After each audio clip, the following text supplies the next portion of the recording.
اور اگر آپ لوگوں کو سب کو بتاتے ہوئے شرم آ رہی ہے تو اس اتوار نور اور زمرد کا ولیمہ ہوگا اور پورے خاندان کو بلایا جائے گا تاکہ سب کو ایک ہی بار پتہ چل جائے۔ ایان نے اپنے غصے پر ضبط کرتے ہوئے سنجیدہ اور دو ٹوک انداز میں کہا۔ پھپھو کی زبان جو ابھی تک کسی تیز دھار چھری کی طرح چل رہی تھی پہلی بار رک گئی، جیسے کسی نے اچانک خاموشی کا بٹن دبا دیا ہو۔ کمرے کی فضا میں ایان کے لفظوں کی حدت اب تک طے رہی تھی۔ ایان اپنی بات مکمل کر کے وہاں سے اٹھ کر چلا گیا۔ علیزے بھی جلدی سے اٹھ کر اس کے پیچھے چلی گئی۔ ناشتے کی میز سے اٹھ کر علیزے اپنے کمرے میں آئی۔ کمرے کی فضا میں ایک عجیب سنجیدگی گھلی ہوئی تھی۔ ایان خاموشی سے ایک ایک کر کے بندوقیں بیڈ پر رکھ رہا تھا۔ چہرے کے تاثرات سخت ہی تھے۔ اسٹیل کی چمک مدھم روشنی میں ہلکی ہلکی جھلکیاں ڈال رہی تھی۔ آج تمہاری پریکٹس کلاس ہے نا؟ اس نے بغیر رخ موڑے پوچھا۔ علیزے کو حیرت ہو رہی تھی۔ یہ وہی شخص ہے جو باہر پھپھو سے اس قدر سرد مہری سے بات کر رہا تھا اور اب ایسے شو کروا رہا تھا جیسے کچھ ہوا ہی نہیں۔ جی ہاں، علیزے نے نارمل انداز میں کہا۔ کون سی والی چاہیے؟ ایان نے سنجیدہ انداز میں پوچھا۔ ساری بندوقیں سامنے ہی رکھی تھی۔ علیزے کو جو بندوق اچھی لگی اس نے اس بندوق کی طرف اشارہ کیا، مگر آنکھوں میں ایک غیر محسوس سی پریشانی تھی۔ ایان نے سر اٹھا کر اسے دیکھتے ہوئے آہستہ سے مسکرا کر کہا، اس بندوق کا نام AK-47 ہے، اٹھا لو گی؟ ہاں، اتنے بھی اب بچی نہیں ہوں، وہ بھی ہلکا سا بھنائے ہوئے غرور کے ساتھ بولی۔ چلو آ جاؤ پھر گارڈن میں۔ ایان یہ کہتا ہوا روم سے باہر نکل گیا۔ علیزے نے اپنی پسند کی ہوئی بندوق اٹھا لی اور اس کے پیچھے پیچھے چلنے لگے۔ چند لمحوں بعد دونوں گارڈن میں کھڑے تھے۔ ہلکی ٹھنڈی ہوا پتے ہلا رہی تھی۔ فضا میں صبح کی نمی اور مٹی کی خوشبو رچی ہوئی تھی۔ علیزے نے ماحول کو خوشگوار بنانے کے لیے مسکراتے ہوئے کہا، ایان کیا پنک کلر کی بندوق نہیں ہوتی؟ ایک تو تم لڑکیاں بھی نا ہر چیز پنک کلر میں چاہیے۔ ایان نے نارمل انداز میں کہا، اب ایسی بھی بات نہیں۔ علیزے نے اپنا دفاع میں کہا، پتا ہے جب میرو چھوٹی تھی عید پر کہتی تھی پنک کلر کا بکرا چاہیے۔ ایان نے ہلکا سا مسکرا کر کہا۔ علیزے بھی ہنسنے لگی۔ وہ ایان کے موڈ کو ٹھیک کرنے میں کامیاب ہو چکی تھی۔ ناشتے کے وقت پھپھو کی وجہ سے اس کا موڈ بہت خراب تھا۔ ایان نے سنجیدگی سے کہا، نشانے پر فوکس رکھنا ہے، ادھر ادھر نہیں دیکھنا۔ علیزے نے بندوق پکڑی ہی تھی کہ ایان اس کے عین پیچھے آ کھڑا ہوا۔ اس کی گرم سانسیں، اس کا وجود جیسے لمحہ لمحہ علیزے کے حواس پر اثر ڈال رہا ہو۔ علیزے کی کمر ہلکے سے ایان کے سینے سے لگی اور ایک پل کے لیے وہ خود بھی اپنا سانس لینا بھول گیا۔ ایان کو علیزے کے بالوں کی خوشبو مدہوش کر رہی تھی۔ ایان نے اس کے نرم ہاتھوں پر اپنے مضبوط ہاتھ رکھے۔ ریڈی؟ گولیاں وہ پہلے ہی بندوق میں ڈال چکا تھا اور پھر ٹھا۔ علیزے کی چیخ ساری فضا میں گونج گئی جس سے دل کا ڈریک دم زبان پر نکل آیا ہو۔ ایان بے ساختہ ہنس پڑا۔ وہ ہنسی جس میں محبت بھی تھی، شرارت بھی اور تھوڑی سی بے بسی بھی۔ وہ گولی کی آواز سے خود ہی ڈر گئی۔ علیزے نے گھبراہٹ میں بندوق زمین پر پھینک دی۔ میں واپس جا رہی ہوں، خود ہی چلاؤ۔ ایان نے فوراً مسکراہٹ روکتے ہوئے کہا، اچھا نا نہیں ہنستا، واپس آؤ، بندوق اٹھاؤ۔ علیزے غصے سے پیچھے مڑی اور زیر لب بڑبڑائی، ایان مجھے تم سے نفرت ہے، تم بہت برے ہو۔ علیزے نے پشتوں میں کہا۔ ایان کی آنکھوں میں حیرت اتری۔ میرے دل کی ہر دھڑکن تمہارا نام لیتی ہے، ایان نے مسکراتے ہوئے کہا۔ علیزے نے اسے گھورا۔ میں تمہاری یہ بندوق توڑ دوں گی، علیزے نے ہنستے ہوئے کہا۔ نہ مڑا نہ، تمہاری پہلی کلاس ہے اور تم بندوق توڑنے کی بات کرتا ہے، بہت غلط بات ہے مڑا۔ ایان اب پشتو لہجے میں ہی علیزے سے بات کر رہا تھا۔ چڑیل، ایان نے منہ میں بڑبڑاتے ہوئے کہا۔ جن، علیزے کہاں چپ رہنے والی تھی۔ پر تم تو مجھے خوب لگتی ہو، ایان مسکرا کر بولا۔ ابھی تم بھی مجھے چڑیل کہہ رہے تھے۔ علیزے نے نیچے جھک کر بندوق اٹھائی، مگر اس بار شرارت اس کی آنکھوں میں تھی۔ اس نے اٹھتے ہی بندوق سیدھی ایان کے سینے پر رکھ دی۔ ایان نے ہنستے ہوئے کہا، صدقے میری بلی، مجھے میں آؤں، مجھ سے سیکھ کر مجھ پر ہی چلاؤ گی۔ علیزے نے ہلکے خطرناک سنجیدگی سے بندوق تھوڑی اور آگے کی۔ کیا خیال ہے، مار دوں؟ مجھ غریب کو مار کر کیا ملے گا محترمہ؟ ایان نے نارمل انداز میں پوچھا۔ کچھ بھی نہیں، علیزے نے سنجیدہ انداز میں کہا۔ وہ تمہارے پیچھے دیکھو، ایان نے جلدی سے بولا۔ علیزے نے پیچھے دیکھا۔ ایان نے ایک جھٹکے سے بندوق علیزے سے چپٹ لی اور بندوق کا رخ علیزے کی طرف کیا۔ کچھ کچی کھلاڑی ہو ابھی، ایان کی مسکراہٹ گہری ہوئی۔ تم مجھے باتوں میں لگا کر بندوق پکڑی ہے، یہ غلط بات ہے۔ علیزے اچانک ایان کی حرکت پر چونک گئی۔ دشمن پر وار کرتے ہوئے پیچھے دیکھنا سب سے بڑی بے وقوفی ہوتی ہے، اس لیے اگلی بار دھیان رکھنا۔ ایان نے بندوق نیچے کی اور اسے آج کا بہت بڑا سبق سکھایا۔ اس کے بعد ایان نے ایک میز علیزے سے کچھ فاصلے پر رکھی۔ وہاں شیشے کی کچھ بوتلیں رکھی جن پر علیزے کو گولیاں چلانی ہیں۔ تم نے سمجھنا ہے یہ شیشے کی بوتلیں تمہاری دشمن ہیں۔ اچھا ٹھیک ہے، علیزے نے نارمل انداز میں کہا۔ علیزے پچھلے 2 دنوں سے گلالائی اور مورے کے ساتھ بیٹھ کر پشتو سیکھ رہی تھی اور اب اسے کچھ کچھ سمجھ بھی آنے لگی تھی، پر ابھی بھی اکثر پشتو بولتے ہوئے وہ پشتو کی ٹانگیں توڑ دیتی تھی۔ ایان کو علیزے کی ٹوٹی پھوٹی پشتو بہت پسند تھی۔ نرم دھیمے لہجے میں بولے گئے لفظ اب اس کے لبوں پر روانی سے اترنے لگے تھے۔ کبھی وہ خود بھی حیران رہ جاتی کہ بھلا زبان اتنی جلدی کیسے دل میں گھر کر گئی، اور اتنی مشکل زبان یہ سب لوگ کیسے اتنی آسانی سے بول لیتے ہیں۔ کچھ دیر پریکٹس کے بعد وہ لوگ واپس اندر آ گئے۔ اندر آتے ہی علیزے اپنے کمرے کی طرف چلی گئی، مگر ایان رک گیا۔ صحن میں روشنی پھیلائے سورج کی کرنیں مورے کے چہرے پر پڑ رہی تھی۔ ایان قریب گیا تو محبت سے مسکرا دی۔ مورے، میرا دوست علی آ رہا ہے، گیسٹ روم کی صفائی کروا دیں، ایان نے نارمل انداز میں کہا۔ مورے نے آنکھیں سکیڑ کر پوچھا، بیٹا مردان خانے نہیں جائے گا وہ؟ ایان نے ہلکا سا ہنستے ہوئے کہا، نہیں مورے، خاص دوست ہے، احمد جیسا۔ اچھا بیٹا، ابھی کرواتی ہوں، مورے نے پیار سے کہا۔ ایان صفائی کا کہہ کر وہاں سے چلا گیا۔ وہ اس کو جاتے ہوئے دیکھتی رہی، دل ہی دل میں اپنے بیٹے کو دعا دیتی رہی۔ ایان کے جانے کے بعد مورے نے اونچی آواز میں پکارا، فاطمہ، ارے بچے ادھر آؤ ذرا۔ فاطمہ بھاگتی ہوئی آئی، بھاگنے سے اس کا سانس تیز ہو رہا تھا۔ جی مورے، فاطمہ نے اپنا سانس بحال کرتے ہوئے پوچھا۔ ایان کا مہمان آنے والا ہے، گللائی کے ساتھ مل کر مہمان آنے کی صفائی کرواؤ، فاطمہ منہ بنا کر بڑبڑائی۔ ایک تو یہ ایان بھائی کے مہمان بھی نہ اپنے گھر میں سکون سے نہیں بیٹھ سکتے، لیکن آواز اتنی دھیمی کہ مورے تک نہ پہنچے۔ گللائی، ہمارا کدھر ہو؟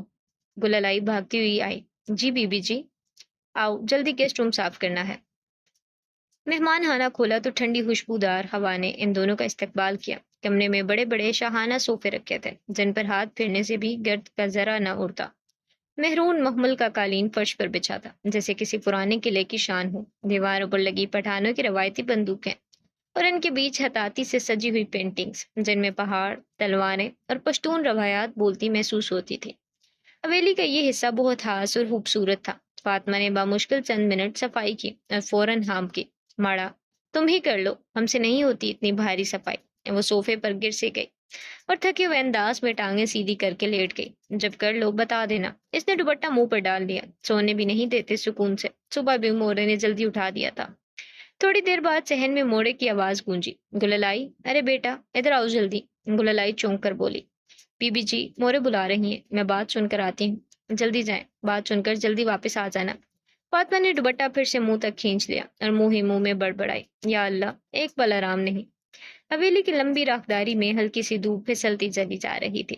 علی ایان کے ساتھ گیسٹ روم کی طرف بڑھ رہا تھا۔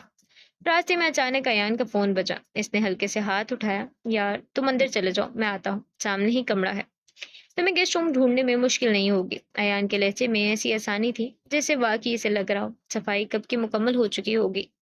ویسے بھی علی اس کا قریبی دوست تھا، اسے اندر بھیجتے ہوئے ایان کو کوئی ہچکچاہٹ محسوس نہ ہوئی۔ علی دروازہ دھکیل کر اندر آیا تو کمرے کی خاموشی میں صوفے پر کوئی لپٹی ہوئی سی ہستی نظر آئی، فاطمہ، جس نے دوپٹہ منہ پر دے کر خود کو چھپایا ہوا تھا۔ قدموں کی آہٹ پر وہ جلدی سے بڑبڑائی، آ گئی ہو گللائی، چلو جلدی جلدی ساری صفائی کر لو۔ علی ایک دم ساکت ہوا، پھر گلا صاف کیا، اہم اہم۔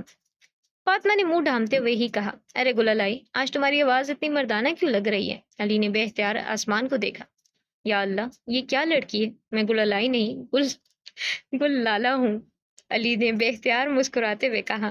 اسی لمحے فاطمہ نے دوپٹہ ہٹایا، آنکھیں پھیل گئی جیسے سامنے کوئی جن کھڑا ہو۔ اوئے ہانا حرابہ، تو تم کون ہو اور یہاں کیسے آئے؟ وہ فوراً پھر دوپٹہ منہ پر رکھ لیتی ہے جیسے اپنی شناخت واپس چادر کے اندر چھپا دے۔ مہمانوں سے ایسے بات کرتے ہیں، علی نے حیرت زدہ لہجے میں کہا۔ فاطمہ کی سانس پھولی ہوئی تھی، تم ایان بھائی کے مہمان ہو؟ ہاں، علی نے ہاں میں سر ہلایا۔ فاطمہ پریشانی سے ہاتھ ملنے لگی، گل لالا کے منہ والے، تمہاری وجہ سے مجھے ایک ہفتے کے لیے حویلی سے نکال دیں گے، تم نے مجھے دیکھ لیا ہے نا؟ علی نے کندھے اچکائے، دیکھ لیا ہے مگر کسی کو نہیں پتا، پھر سزا کس بات کی؟ فاطمہ 2 لمحے کھڑی سوچتی رہی، پھر معصومیت سے بولی، ہاں یہ تو میں نے سوچا ہی نہیں تھا، میرے خیال سے آپ کو اب یہاں سے چلے جانا چاہیے، ایان آنے والا ہوگا، اس نے آپ کو یہاں دیکھ لیا تو سچ میں سزا مل جائے گی، علی نے سنجیدہ انداز میں کہا۔ ہاں جاتی ہوں، فاطمہ نے جلدی سے صفائی والا کپڑا پکڑا اور ایسے دوڑی جیسے اس کے پیچھے کوئی ہونہار جانور لگا ہو، صرف دوپٹہ پیچھے لہراتا رہ گیا۔ تھوڑی دیر بعد ایان اندر آتے ہی مسکرا کر بولا، کیسا لگا ہمارا مہمان خانہ؟ انتہائی خوبصورت، علی نے صوفے پر بیٹھتے ہوئے کہا۔ سب سے پہلے مجھے میری بھابھی اور بانجے سے ملنا ہے، علی نے پرجوش انداز میں کہا۔ تو بلا کر لاتا ہوں۔ کچھ لمحوں بعد دروازے کی اوٹ سے علیزے نمودار ہوئی۔ احان کو ایان نے اپنی گود میں پکڑا تھا، بڑی سی پٹھانی چادر میں لپٹی ہوئی، جس پر شیشوں کی ہلکی چمک روشنی کو چھو کر چمک رہی تھی۔ اس نے خود کو اب اتنی کلائی سے ڈھانپا تھا کہ بس چھوٹا سا چہرہ نظر آ رہا تھا۔ ایان نے احان کو علی کی جانب بڑھایا۔ علیزے نے دروازے کے پاس رک کر ہلکی سی مسکراہٹ کے ساتھ سلام کیا۔ السلام علیکم علی بھائی۔ کمرے کی فضا میں ایک لمحے کو نرمی سے اتری۔ علی نے بھی ہنستے ہوئے جواب دیا، وعلیکم السلام بھابی۔ تو وہ آپ ہیں جس نے اس شیر کے منہ میں ہاتھ ڈالا تھا، علی نے شرارتی انداز میں کہا۔ علیزے نے اپنے ہاتھ کو شوہی سے جھٹکا، جیسے اب بھی تکلیف ہو۔ ارے بھائی، 3 دن تک میرے ہاتھ میں درد رہا تھا آپ کے اس پتھر جیسے دوست کو تھپڑ مارنے کے بعد۔ واقعی پتھر ہے آپ کا دوست۔ علیزے نے ایان کی طرف دیکھتے ہوئے کہا، آپ نے تو کمال کر دیا، اس پتھر کو بھی پگھلا دیا۔ علیزے نے ہلکا سا شرماتے ہوئے نظریں چرائی۔ بس بس، میں انسان ہوں، کوئی پتھر وتھر نہیں، ایان نے منہ بناتے ہوئے کہا۔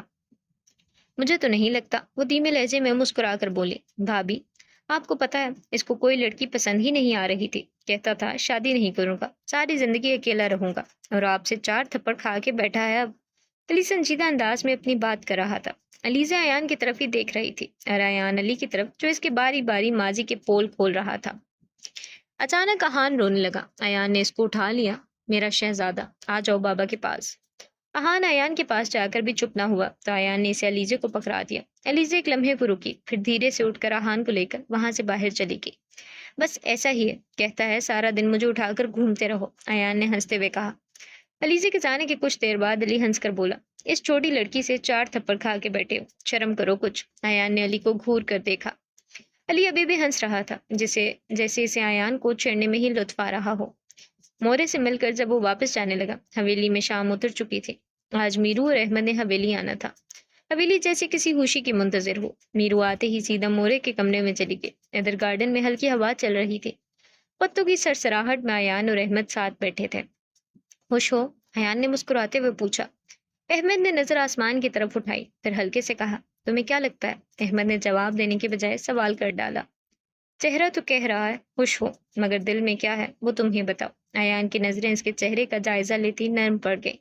بتاؤ احمد، کیا ہے دل میں؟ احمد نے سانس بھری۔ میں نکاح سے پہلے ہی میرو سے محبت کرتا تھا۔ ایان ایک لمحہ چپ رہا۔ بتایا کیوں نہیں؟ اس نے چونک کر کہا۔ ڈرتا تھا۔ احمد کی آواز دھیمی تھی، ہماری دوستی خراب نہ ہو جائے۔ ایان نے کندھے پر ہاتھ رکھا۔ احمد، میرو بہت معصوم ہے، اسے ہمیشہ ایسے ہی رکھنا۔ اسی دوران میرو مورے کے کمرے میں داخل ہوئے، نرم چادر اوڑھے، بالکل سادہ سی تیار ہوئے۔ نور اور فاطمہ پہلے سے وہاں مورے کے کمرے میں بیٹھی تھی، وہ اپنی ہی کچھ باتیں کر رہی تھی۔ السلام علیکم نور، کیسی ہو؟ میرو نے پیار بھری آواز میں پوچھا۔ نور نے ہلکا سا مسکرا کر جواب دیا، اس کے بعد مسکراہٹ غائب ہو گئی۔ وعلیکم السلام، ٹھیک ہوں۔ میرو کو اب بھی ایان اور نور والے اصل واقعے کا کچھ علم نہیں تھا، اسے صرف نکاح کا پتہ تھا، لیکن وہ بھی ایسا جیسے کسی نے بس سرسری بتایا ہو۔ البتہ نور نکاح کے بعد سے وہ بالکل بدل سی گئی تھی، ایک خاموش، سنجیدہ، سہمی ہوئی سی لڑکی بن گئی تھی۔ جب بھی اس کے ذہن میں زمرد کا سایہ سوبر تھا، اس کے جسم پر جیسے برف پھیل جاتی، ہاتھ ٹھنڈے، دل بے چین، اور آنکھوں میں وہ پرانی چمک کہیں گم ہو چکی تھی۔ مورے کے کمرے میں آج ہلکی ہلکی مسکراہٹیں تھیں۔ علیزہ بھی میرو سے ملنے مورے کے کمرے میں ہی آ گئی، جبکہ فاطمہ اور نور پہلے سے وہیں موجود تھے۔ ماشاء اللہ سے ساری گھر والی ہو گئی ہو تم لوگ، سدا آباد رہو، مورے نے محبت بھرے لہجے میں دعا دی۔ مورے، میں تو ابھی سنگل ہوں، فاطمہ نے شرارت سے ہنستے ہوئے کہا۔ تو کیا پھر تمہارے بھی ہاتھ پیلے کر دیں؟ مورے نے ہنستے ہوئے کہا۔ ارے ارے صبر، مجھے ابھی نہیں کرنی شادی وادی، پہلے پڑھنے دے سکون سے، فاطمہ نے ناک سکیڑ کر جواب دیا، اور سب ہنس پڑے۔ بس نور نہیں ہنسی، وہ تو چپ چاپ بیٹھی تھی، جیسے اس کی آواز کہیں اندر ہی قید ہو گئی ہو۔ مورے کسی کام سے کمرے سے باہر چلی گئی۔ کمرے میں چند لمحوں کے لیے خاموشی چھا گئی۔ کھڑکی کے پار سے آتی ہوئی ہوا ہلکے ہلکے پردے ہلا رہی تھی، مگر علیزے کی نظریں صرف نور پر تھی۔ نور کا چہرہ جیسے مرجھایا ہوا پھول ہو۔ پہلی بار جب علیزے نے اسے دیکھا تھا، نور کی مسکراہٹ اسے دنیا کی سب سے پیاری چیز لگی تھی، لیکن اب وہ مسکراہٹ کہیں کھو چکی تھی، جیسے کسی نے اسے زندگی کے رنگ چھین لیے ہوں۔ اتنے میں مورے کمرے میں واپس آئے۔ ارے کیا ہوا لڑکیوں، اتنے چپ چپ کیوں ہو؟ لڑکیوں کے پاس باتیں کرنے کے لیے ہزاروں باتیں ہوتی ہیں۔ میرو نے ماحول کو تھوڑا خوشگوار کرنے کی کوشش کی۔ فاطمہ، تمہاری پڑھائی کیسی جا رہی ہے؟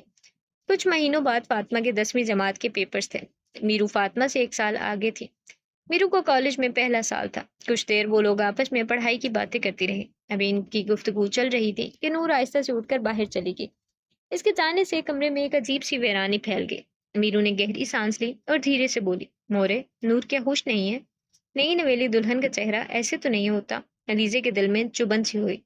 مورے، میں ایان سے بات کرتی ہوں، نور اور زمرد کی طلاق کروا دے اگر وہ ہوش نہیں ہے تو۔ مورے نے ایک لمبی تھکی ہوئی نظر علیزے پر ڈالی۔ بیٹا، ایان نہیں مانے گا۔ پھر مورے نے فاطمہ کی طرف دیکھا۔ بیٹا جاؤ جا کر دیکھو گللائی کہاں رہ گئی؟ میری بچی اتنے دنوں بعد آئی ہے، اس کے کھانے پینے کا انتظام کرو۔ فاطمہ جلدی سے اٹھ کر باہر چلی گئی اور کمرے میں وہی ادھورا سا سکوت باقی رہ گیا، جیسے سب کچھ ٹھیک ہوتے ہوتے کہیں رک گیا ہو۔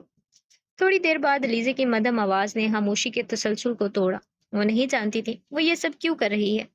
آپ نور کی شادی ایان سے کروا دیتی، اگر وہ اس سے محبت کرتی ہے۔ ایان کو بھی نکاح کے بعد اس سے محبت ہو جانی تھی۔ کمرے کی فضا ایک دم بھاری ہوگی، جیسے ماضی کی گونج دیواروں سے ٹکرا رہی ہو۔ مورے کے چہرے کے تاثرات بدلے۔ لڑکوں کی شادی زبردستی نہیں ہوتی۔ علیزے خاموشی سے سنتی رہی، مگر مورے کے اگلے الفاظ اس کے دل میں کوئی پرانی چبھن دوبارہ جگا دی۔ میں نے ایان سے کہا تھا کر لو شادی، مگر وہ کہتا تھا مجھے ایسی لڑکی سے شادی نہیں کرنی جس کو اپنی عزت کی پرواہ نہ ہو، جو اتنی بے باک ہو۔ ایان کو شادی کا شوق ہی نہیں تھا، اس نے بس ایک ضد پکڑی تھی۔ بابا کا بدلہ، بابا کا بدلہ، میں تو خود حیران ہوں اس نے تم سے کیسے نکاح کر لیا۔ مورے نے ہلکا سا مسکرا کر کہا۔ میرو پاس بیٹھی خاموشی سے سب سن رہی تھی۔ علیزے کے ذہن میں اچانک وہ لمحے زندہ ہو گئے جنہیں وہ بھلانا چاہتی تھی۔ نکاح والے دن کے مناظر اس کے ذہن میں گردش کرنے لگے۔ ایان کی خاموشی، سرد نظریں، اپنا کامتا ہوا دل، اس کی ماں کے آنسو، علیزے کی بے بسی، سب ایک دم سے سامنے آ کھڑا ہوا۔ اس کشمکش میں اس کے فون کی اسکرین روشن ہوئی۔ ایان کا میسج آیا، ایان روم میں آؤ۔ علیزے، کیوں آؤں؟ کیا کام ہے؟ ایان، آؤ تو صحیح، بتاتا ہوں۔ علیزے، اچھا آتی ہوں۔ علیزے نے مورے کو بتایا، میں آتی ہوں، ایان کو کچھ کام ہے، روم میں بلا رہا ہے۔ مورے نے سر ہلایا، اچھا بیٹا جاؤ۔ کمرے میں داخل ہوتے ہی ایان کی شرارت بھری آواز نے اس کا استقبال کیا۔ مجھے لگا تھا نہیں آؤ گی۔ بولو کیا کام ہے؟ علیزے نے نارمل انداز میں پوچھا۔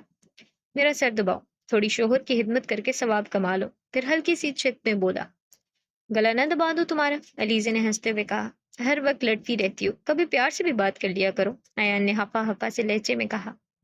علیزے بے اختیار مسکرا دی اور آہستہ سے بیڈ پر بیٹھ گئی۔ میں تو بس مذاق کر رہی تھی۔ چھوٹا سا ہان بیڈ پر اپنے کھلونے میں مصروف تھا، دنیا سے بے خبر، معصوم۔ ایان نے آہستہ سے سر علیزے کی گود میں رکھ دیا۔ علیزے کے نرم ہاتھ جب اس کے ماتھے پر رکھے تو ایان نے آنکھیں بند کر لی۔ کمرے میں جیسے ایک نرم سکون اتر آیا ہو۔ تمہارے ہاتھ میں جادو ہے، ایان نے مدھم لہجے میں کہا۔ کیا مطلب؟ علیزے نے پوچھا۔ بہت سکون مل رہا ہے، علیزے نے دھیرے سے کہا۔ سو جاؤ تھوڑی دیر۔ کچھ پل علیزے ایسے ہی اس کا سر دباتی رہی۔ تھوڑی دیر بعد ایان باقی ہی نیند کی وادیوں میں اتر گیا تھا۔ اس کا سانس پرسکون، چہرہ نرم اور دل جیسے پہلی بار مطمئن۔ علیزے کی انگلیاں اس کے بالوں میں مسلسل چلتی رہی۔ پیار، شفقت اور خاموش محبت کی ایک لہر فضا میں پھیل گئی۔ وہ جھک کر اس کے ماتھے پر بہت نرمی سے بوسہ دیتی ہے اور پھر مدھم آواز میں مسکرا کر کہتی ہے، میرا ہینسم بندر۔ مورے کے کمرے میں اب صرف میرو رہ گئی تھی۔ کمرے کی مدھم سی روشنی میں مورے کی آواز جیسے ہوا میں لرز گئی، بچہ میری بات پر پھر عمل کیا تھا؟ مورے نے تجسس سے پوچھا۔ میرو نے شرماتے ہوئے نظریں جھکا لی۔ ہلکی سی مسکراہٹ اس کے لبوں پر اتر آئی۔ جی مورے، میں آپ کی بات مانتے ہوئے اس دن بہت زیادہ تیار ہوئی تھی، پر احمد نے کہا تم مجھے سادگی میں زیادہ اچھی لگتی ہو۔ احمد مجھ سے بہت محبت کرتا ہے، وہ کہتا ہے وہ مجھے اور ہمارے رشتے کو تھوڑا وقت دے رہا ہے تاکہ میں پڑھائی پر کوئی اثر نہ ہو۔ میرو سنجیدہ انداز میں ساری بات کہہ رہی تھی۔ مورے بھی سن کر خوش ہوئی۔ پڑھائی کے ساتھ ساتھ بچے سنبھالنا بہت مشکل ہو جاتا ہے۔ اس کے بعد دونوں ماں بیٹی خوب یہاں وہاں کی باتیں کرتی رہیں۔ مورے کے کمرے سے اٹھ کر نور اپنے کمرے میں آئی تو دل پرسکون ہونے کی بجائے اور بوجھل سا ہو گیا۔ اسے میرو سے شاید جلن ہو رہی تھی، کیسے وہ اپنے شوہر کے ساتھ تیار ہو کر عزت کے ساتھ حویلی آئی تھی اور سب کو اس کی مہمان نوازی کرنے کی فکر پڑی ہے، اور خود وہ اس دن چوروں کی طرح چپکے سے حویلی میں داخل ہوئی تھی۔ یہاں تک کہ اس کی کوئی مہمان نوازی بھی نہیں کی گئی، نہ ہی اس کے شوہر کو حویلی بلا کر ایک داماد کی حیثیت سے عزت دی گئی۔ وہ جانتی تھی جب تک وہ خود اپنے شوہر کو اہمیت اور عزت نہیں دے گی، کوئی بھی اس کے شوہر کی اہمیت نہیں دے گا۔ اسے بہت زیادہ رونا آ رہا تھا۔ اس نے کانپتے ہاتھوں سے فون اٹھایا اور زمرد کا نمبر ملایا۔ حویلی میں آئے ہوئے اسے 3 دن ہونے والے تھے، مگر سکون ایک پل کو بھی نصیب نہ ہوا۔ کچھ ہی دیر میں فون اٹھا لیا گیا۔ جی، دوسری جانب سے زمرد کی آواز آئی۔